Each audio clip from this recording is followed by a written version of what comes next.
അല്ല ഗൈസ്, അപ്പൊ എങ്ങനെയാ വീണ്ടും ഒരു ബർത്ത്ഡേ സർപ്രൈസ് കൊടുത്താലോ? ഇന്ന് ഞാൻ ബർത്ത്ഡേയുടെ വള്ളി പിടിക്കാൻ ഒറ്റയ്ക്കല്ല പോകുന്നത്. കാരണം നമ്മൾ നേരത്തെ ബർത്ത്ഡേയുടെ ഒരു വള്ളിയിടായിരുന്നു എനിക്ക് അറിയാമല്ലോ. പിന്നെ അതൊന്നും മാത്രമല്ല, സാധനമൊക്കെ പിടിക്കാൻ വേണ്ടി ആളുകൾ വേണ്ടേ ഗൈസ്. എന്റെ ബർത്ത്ഡേയിലൊക്കെ എത്താൻ എനിക്ക് തോന്നുന്നില്ല കേട്ടോ.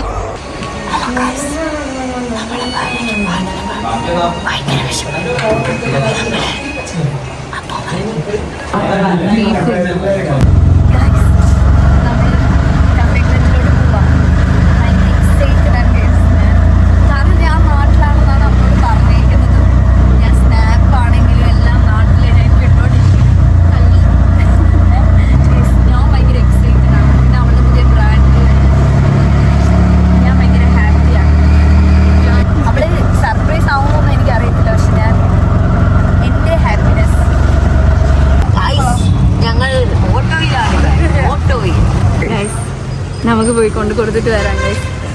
കുഞ്ഞിക്കാവിൽ മേഘമേ തുള്ളിത്തോളുമ്പാതെ നീ പഞ്ഞിച്ചുരുൾ മാനസം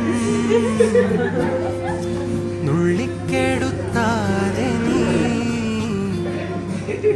വെറുമൊരു തൂവൽ കൊണ്ടു മുറിയും ചെറുമൂന നോക്കുകൊണ്ടു വിളറും ഒരു നേതലിന്റെ മുഖമേ വെങ്ങിപ്പിടയാതെ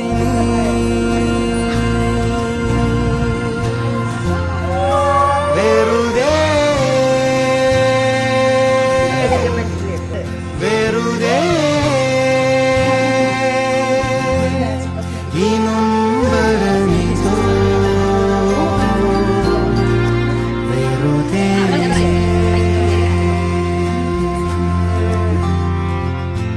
കുഞ്ഞിക്കവിൾ മേഘമേ തുള്ളിത്തോളുമ്പാതെ നീ നാട്ടിൽ പോയത് ആഷ്ലിനെ കൊണ്ട് എന്നെ വിളിപ്പിച്ചു.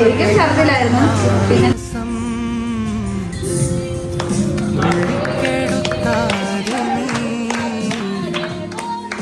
വെറുമൊരു തൂവൽ കൊണ്ടു മുറിയും ചെറുമൂന നോക്കുകൊണ്ടു വിളറും ഒരു നേർത്ത പൈതലിന്റെ മുഖം വെങ്ങിപ്പിടയാതെ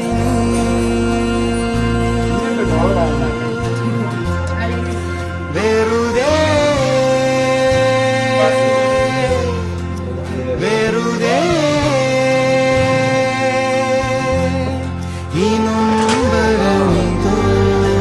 പറ്റിയിട്ട് ഈ അപവാദം പറയുന്ന ഞാൻ വിചാരിക്കാത്ത ആളുകളാട്ടോ ഈ പറഞ്ഞേ. കാരണം എന്താന്ന് വെച്ച് കഴിഞ്ഞാൽ ഇത് നമ്മൾ തന്നെ നേരിട്ട് ചോദിക്കും. പക്ഷെ നമ്മൾ ഈ കാര്യം അറിഞ്ഞപ്പം നമുക്കത് ഇവൻ രണ്ടുപേരോട് ഇരുന്നിട്ട് അത് സംസാരിക്കണമെന്ന് വിചാരിച്ചു. അതുകൊണ്ട് നമ്മളിപ്പോൾ ഈ വീഡിയോ ചെയ്യുന്നത്. ലൈക്ക് നമ്മളിത് എന്തായാലും ചോദിക്കും. ചോദിച്ചിരിക്കും. എന്താ ഇങ്ങനെയൊക്കെ വീഡിയോയ്ക്ക് വേണ്ടി എന്തൊക്കെ അടി ഇട്ട് പിന്നെ എന്തുവാ എന്നോട് മിണ്ടരുത് ലൈക്ക് അങ്ങനെയൊക്കെ എന്ത് വേഷം കേട്ടാ. നിനക്കറിയാൻ പാടില്ല മനുഷ്യന്മാരെന്താ ഇങ്ങനെ. ഗൈസ്, ഇത് അറിഞ്ഞവരൊക്കെ പറയുന്നത് ചോദിക്കണമെന്ന് തന്നെയാണ്. കാരണം ഞങ്ങൾ ചോദിക്കും. കാരണം അത് നമ്മൾ തമ്മിൽ അറിയാത്തൊരു സാധനം, ഒരിടത്തിൽ പോലും വിചാരിക്കാത്ത ഒരു സാധനം ചോദിച്ചിരിക്കും.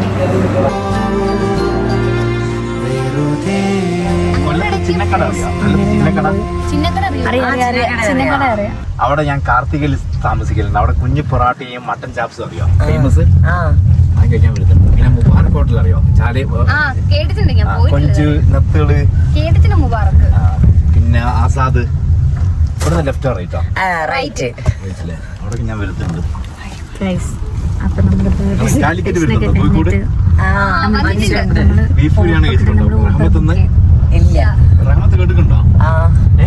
ബീഫ് ബിരിയാണിന്റെ ഫേമസ് അല്ലേ? എല്ലാരും മലയാളികളാണ്. മണിപാല മാതിരി.